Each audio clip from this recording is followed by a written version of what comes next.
Hey, what's going on? Brent here is here. We're back in my kitchen. Good to see you. Thanks for being here. This is a video that I'm pretty stoked to make. It's about a topic that's really near and dear to my heart. Something that I've been going through, something I've been experiencing, something I've been talking about with other people. Very mysterious type topic. There's many theories about what it is and what it means, and there isn't really too much of a consensus yet. But I have some theories for myself that have been working really well for me, that allowed me to get through this, and I want to share them with you now. I think they'll work out really well.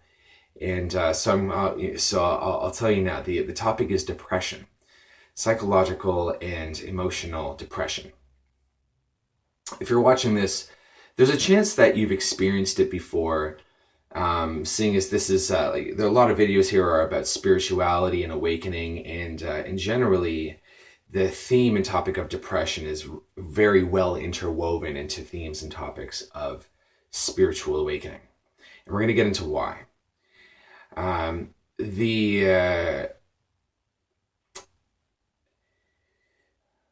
I find depression and anxiety also really linked, very close. In fact, I would even go so far as to say that it's actually kind of a state of existential dread or confusion or existential conflict at a very basic level, between two beliefs, generally an older belief and a newer belief, and they're kind of hashing it out. And in some cases, it will present itself as depression, in which case there's lethargy and not very much movement and laziness and withdrawal from life, and continuing withdrawal, further withdrawal, and sometimes it'll switch out for anxiety, which is a state of kind of active distress with adrenaline, as if there were a threat present and trying to defend oneself from the threat, and it's really active and outward moving, but generally the same thing. So what I want to do first is I want to tell you about my own personal story with depression, how it came on and how I got out of it, and then we'll see about helping you out of yours.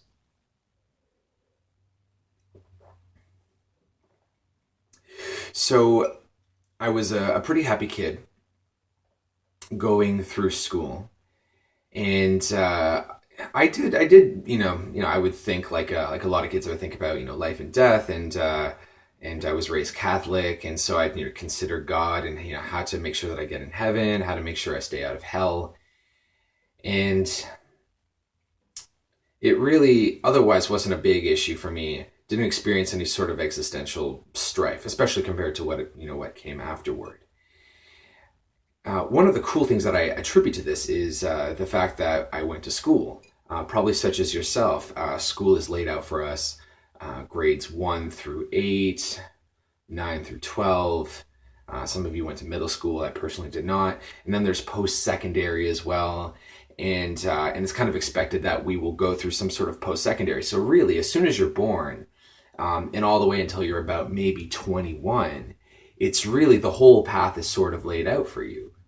And so for that reason, as long as you kind of do what you're told, the one thing that you get in return, for all this stuff that we say negatively about the school system, one thing we do get is we don't have to deal with any questions of what are we doing with our lives, questions of what's the purpose of life. We generally can kind of avoid all that and just do our thing and get to the end.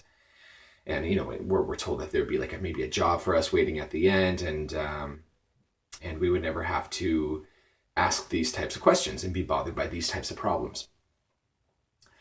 So for myself, I made it through school and had a pretty good time, and got into some work, did some sales, did some fundraising, and then the circumstances kind of transpired so that it would be time to leave home and go on a big long trip away from home. I was staying in a really cool apartment, really nice place, super cheap rent. And I was like, oh man, this is amazing. I want to keep doing this. But the guy who was leasing it out to me, he's like, nah, gotta kick you out, sorry. And so at that time, I was looking for something else to do, and I ran into a friend who was going to the Yukon, and I was like, yeah, can me and my girlfriend, can we go with you? And she's like, yeah, totally. And so we made this plan. I told my girlfriend, my wife, about it, and she was like, yeah, okay, sure, let's go to the Yukon. And we got really excited about it. But then we're like, hey, how about why don't we just keep the idea of leaving home, but go somewhere else instead of the Yukon? And that made sense because we could go somewhere where things grow more easily, and not so cold, and more regular daylight and nighttime hours. So we came up with an idea to go through Europe, just buy a one-way ticket, and see if we could kind of vagabond our way through. So around that time, I had gone through some awakening experiences. They happened more or less spontaneously. It was um, it's kind of a long story, but essentially, I was able to. I just happened along a book by Wayne Dyer called "The Power of Intention," and and up until that point, I was an atheist, but I was reading, and Wayne Dyer was talking about God and in ways that kind of made sense. Not really the Catholic Christian way that I was brought up with, but just kind of sort of in a non-religious type way, in a conceptual way almost, but not quite either. Just sort of like how to directly experience and know God. And when I read that, I was like, oh, cool, okay, this makes sense. And then I suddenly started I started writing again, and I just very suddenly became aware of spirit, and I started recognizing my interaction with myself in the outer environment, like the connection between my inner world and the outer world, and noticing synchronicities as they would come in place. So it's cool. And so anyway, so as we were traveling through Europe, I was continuing to read lots of Osho at this point, more Wayne Dyer, Eckhart Tolle's The Power of Now and A New Earth, and just kind of and learning to meditate and kind of deepening the practice. And I was really, really on a mission to really go further into spirituality and move towards enlightenment, which I had heard of recently as an idea. And I was like, oh, enlightenment sounds cool. What happened though was that as we continued to move through Europe, and we ran out of money, so it became time to pick up some work in Thailand, teaching English there. And then later Japan, we were doing the same thing. As we were kind of moving through, I started to become depressed.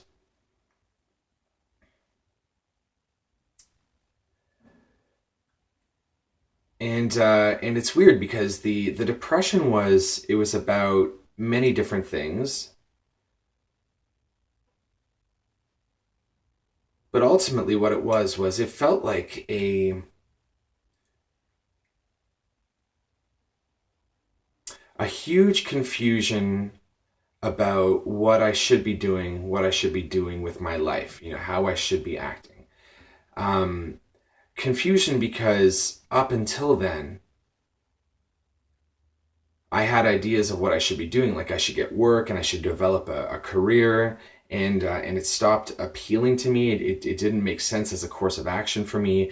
There's all sorts of conventional wisdom as to how I should operate in my life, and none of it really appealed to me, but I didn't have an alternative. And so I just kind of uh, found myself being really confused about my future.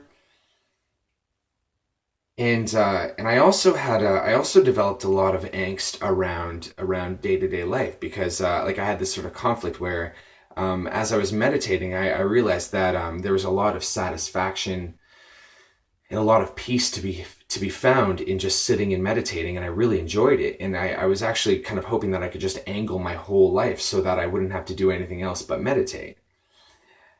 And so we'd like I find, like, if I was teaching, I'd just like do my teaching duties, but then just kind of resume meditating, and just kind of trying to like let it just be those two things.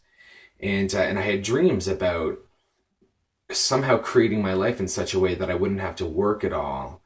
I'm not exactly sure how or what my plan was, but like, that I wouldn't have to work. I could just find a little place, a little piece of earth to sit, some water to drink and some food to eat every day. And I would just kind of like, let that be my life for the rest of my life. That's what I wanted to do. And so I was sort of trying to find a strategy to withdraw from life. So what I found was there's a part of me that was like trying to angle to have like as little responsibility as possible, so I could just find a way to just exist peacefully in the universe without having anything expected of me, without me expecting anything from it.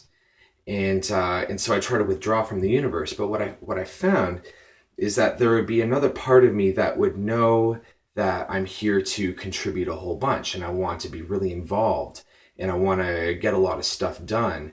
And that part was also alive in me as well, and it would sort of create this conflict and this guilt where I would try to withdraw from the world, and I would almost project my guilt and shame on other people, so that like if I talk to people, I'd be like, oh no, they know that I'm trying to withdraw, and they think I'm lazy, and oh man, they must be thinking I'm just like the laziest, most shameful person ever. And my life became sort of nightmarish. Hope that makes sense. Should make at least some sense. And so it kind of got to this point where we were living in Thailand. Like we went kind of back to Thailand after Japan, and we had some savings. We're able to kind of live really cheaply, and I found that I was so like there was so much conflict, in my heart, about I should go get things done, but I don't want to get things done, and I shouldn't have to go get things done, but I need to anyways, and it's just kind of like these two warring forces in me, that like both of which felt so strongly, and both were using my universal energy to combat the other, and it just left me like mentally absolutely lost, cloudy, confused, and physically exhausted, so that it became difficult for me to get out of bed. And just existing, like just being alive was really painful. And then that would cause me to want to withdraw even more, and then that would make even more pain, and then it would kind of just bring me to this sort of point where just the idea of being alive was very unsavory, just very laborious, just a lot of work, and seemed really pointless. And so like it would occur to me to check out early, as they say, and I would think about it a lot. But what was really interesting though is that I never. It's not like I ever even really came close to actually acting on that impulse. Like to act on that impulse, it was very, very removed, very not something that I ever actually intended to do. And yet the idea of just not existing and not being here was very attractive. And so kind of what it ended up being is I just spent a lot of time waiting impatiently for my natural death. That would be maybe, 60 or 70 years from that point.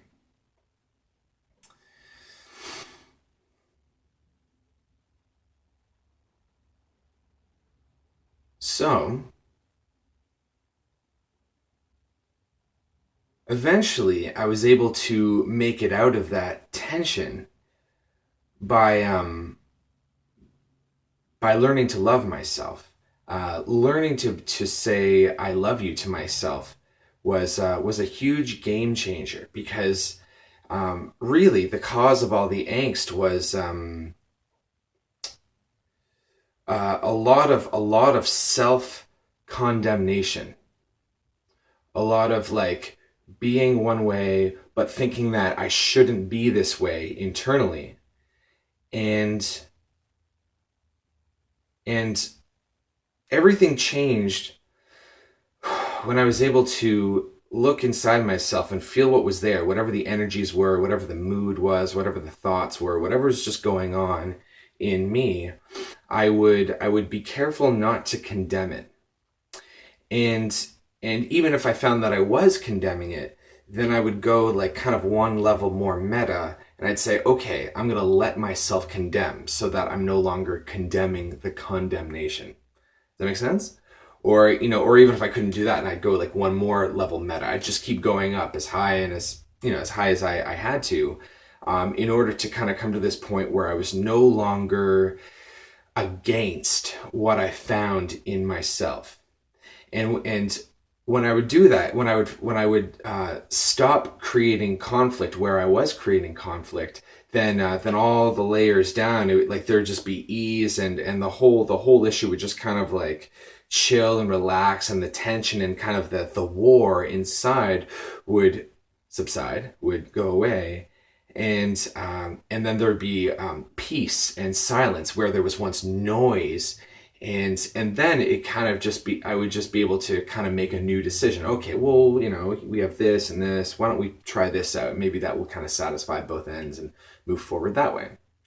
And then it worked. And so now I'm in a place where like right now I'm no longer concerned about expectations, about whether or not I'm fulfilling my role as a person, whether or not I'm living, whether or not I'm worth my salt, whether or not I deserve my life, do I deserve my breath.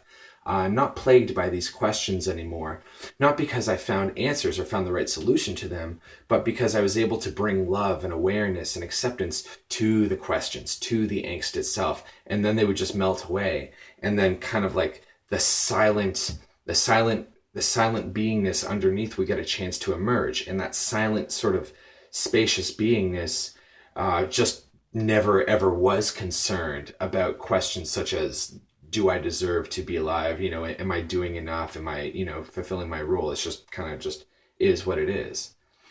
So it's cool. So the thing is that this one particular subject, it's heavy, and excuse me, we went down the suicide route. So appreciate you sticking with me there. It was just one little topic of many topics. What happened was that in my moment of awakening, when the awakening happened, it was a relatively, in terms of how awakenings go, amongst the whole population. And it's not uncommon to be awakened. I'm sure you're awakened if you're watching this. Just being aware that there's spirit, being aware that there's the essential ingredient of the self is also present everywhere and is the substance of all things. When my awakening happened, it was an initiation process. It marked the start of what would be a massive shedding of the false, a massive shedding of unhelpful beliefs and belief systems and negative thoughts, or any sort of thought patterns in me that restricted the flow of my personal energy, or held me down in layers of density.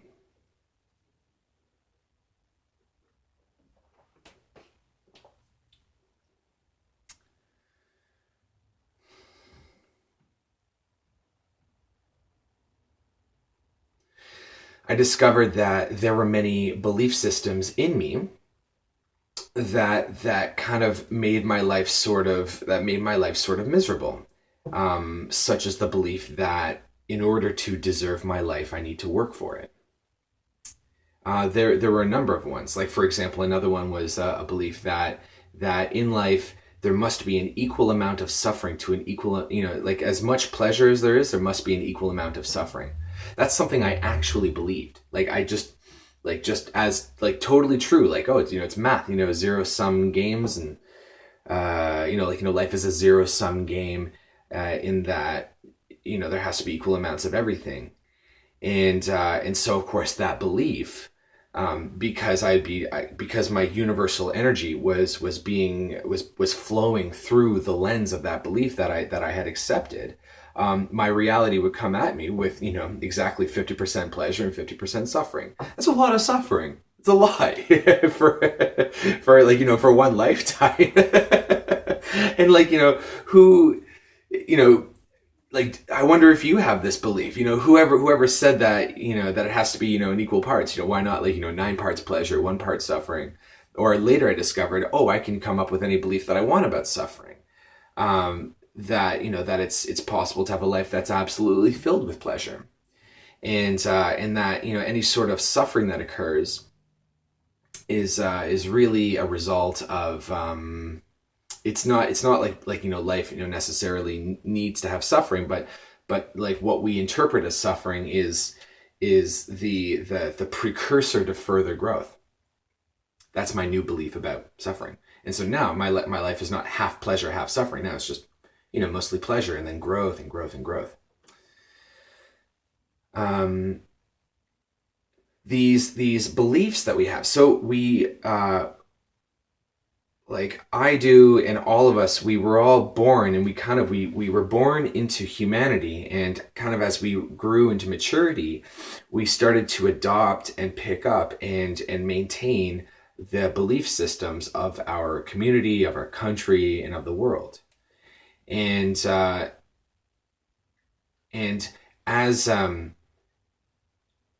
as we grow as conduits of energy, or as we continue to awaken and continue to come into higher and higher vibrations, as we become more clear, as we just kind of grow in power energetically, any sort of beliefs that we have that cause us pain will cause us more pain.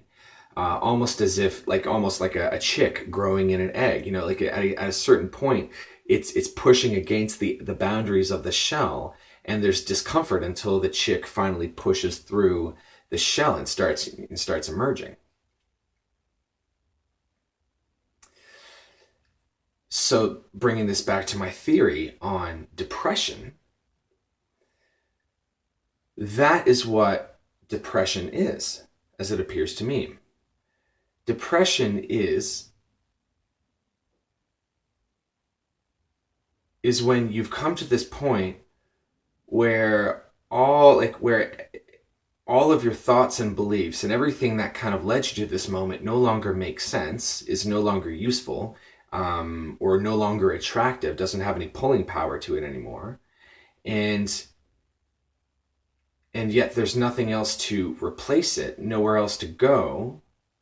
And you're kind of in this place of sort of confusion.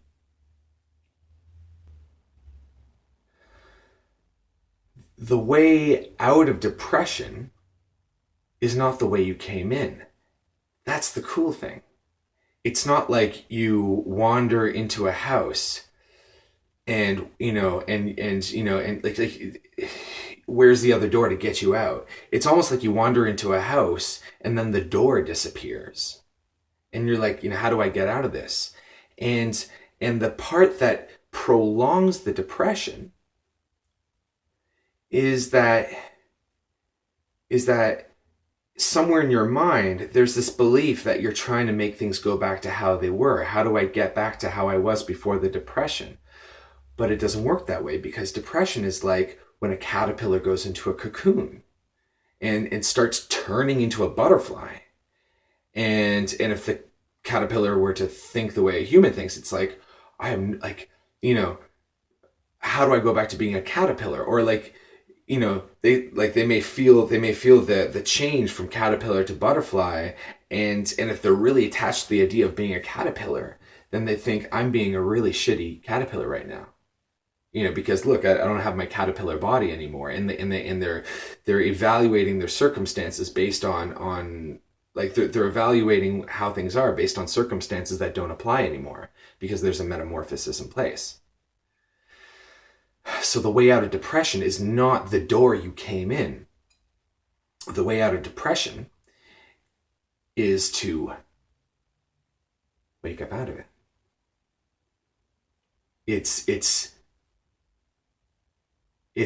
a nightmare that you're in, and you keep trying every sort of method, you keep trying every single thing, and people come with advice. And if you've been depressed for a long time, then you'll get like all sorts of people coming to you, and like, and they see the pain and the agony, and they want to help.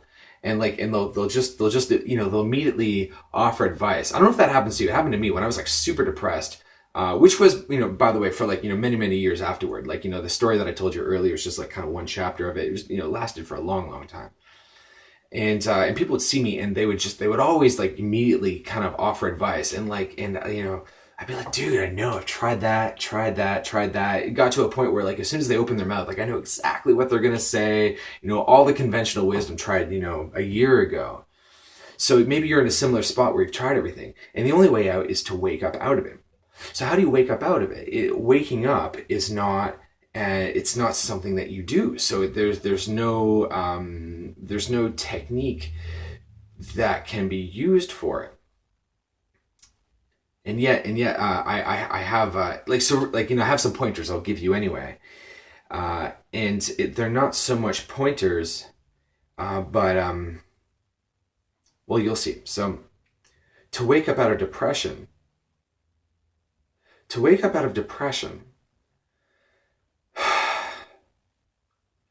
the only thing that is required is to stop the conflict, stop fighting.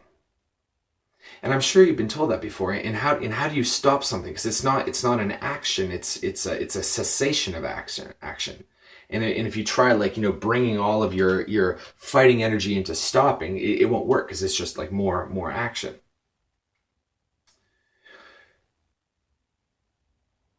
What you can do instead is bring more love to your conflict. Bring more love to the depression. Bring more love to yourself. Generally speaking, it's really cool to discover that almost like 100% of the strife that occurs within you can be melted with "I love you." It's insane. And I know a lot of us, especially if we still have egos, we're like, dude, oh no, anything but love. Don't make me do love. Don't make me say I love you. I'd rather, some people would rather meditate for 10 years than have to say I love you to something or someone. And yet saying I love you and experiencing love and allowing love, it's the only thing that I've ever found to be 100% consistent, 100% effective. I mean, I'm sure you found a technique that worked for a little bit and then stopped working. Maybe something you read. Happens to me all the time. But love never stops working. So whatever the strife is, whatever the conflict, whatever it is that you're trying to get rid of, you would say to it, "I love you." And you don't say "I love you" to it in order to make it go away. You say "I love you" to it so that you're no longer against something that's in you. And every time you do that, every time you say "I love you," what you're doing energetically is you're merging with a part of yourself that you have bastardized and turned into the other and made it so that you're against it. And when you say "I love you," you take it in and you combine yourself with it. And then what you do is you discover yourself in these bastardized energies. So that you see yourself here and you see yourself here, and suddenly you're outside of it. You've woken up. And then the conflict's gone. And then, because the inner conflict's gone, you're no longer invoking physical manifestations of that conflict so that it'll come and bring out the conflict in you. This applies towards anxiety as well, of course. I